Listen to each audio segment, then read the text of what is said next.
Hi, my name is Symphony Cook, and for my demonstrative speech, I will be demonstrating how to tie a tie with three different types of knots. I will be using my audience as models in order to tie each tie. For my first knot, it is called a four-in-hand knot.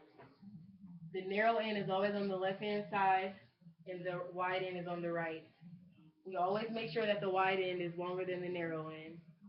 So for this tie, you take the wide end and you take it across the narrow end and bring it around the back of the narrow end. And then you take it across once more.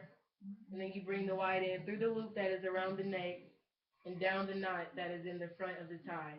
You pull the wide end completely down and use the narrow end to tighten the tie and take it up to the height that you would like it to be. That is how to tie a four-in-hand knot. For my next tie, I will be demonstrating how to do a half Windsor knot. Once again, the narrow end is on the left side and the wide end is on the right and also longer than the narrow end. With this knot, you also take the wide end over across the narrow end. But first you bring the wide end through the loop around the neck and take it back across the narrow end.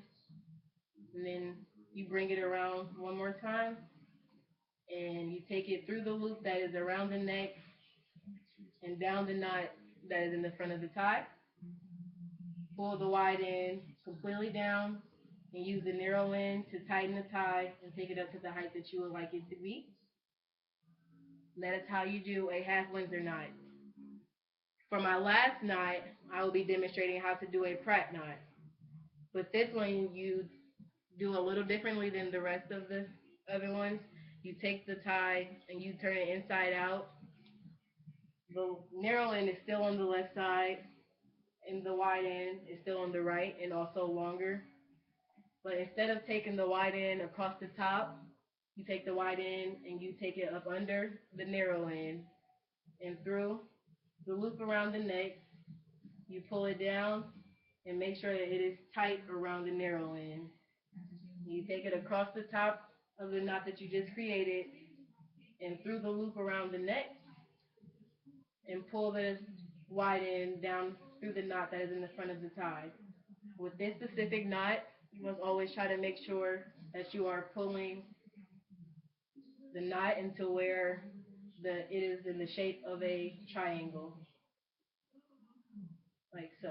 And that is how you do a Pratt knot. So for each knot, they all have their own separate ways of coming out. With the Windsor knot, you take the narrow end, and if you pull it completely, it will be straight again, and the knot will be taken out. That is the same for the four-in-hand knot. Once you take the narrow end and pull it through the knot, the tie will be completely undone. The Pratt knot is different from those two because since the tie was tied inside out, it will not come completely out. So you can still pull the narrow end and it will come away from around the neck, but it's still in the shape of a triangle. So it's still a knot in the back. When you just pull the narrow end out, the tie will come completely undone. So in this speech, I have demonstrated how to tie three separate types of knots with ties: a four-in-hand, a half Windsor, and a Pratt knot. I have used this speech to demonstrate how to tie each knot in a separate way and how to undo them so that they will all be completely done, straightened out without having to hassle with getting them off.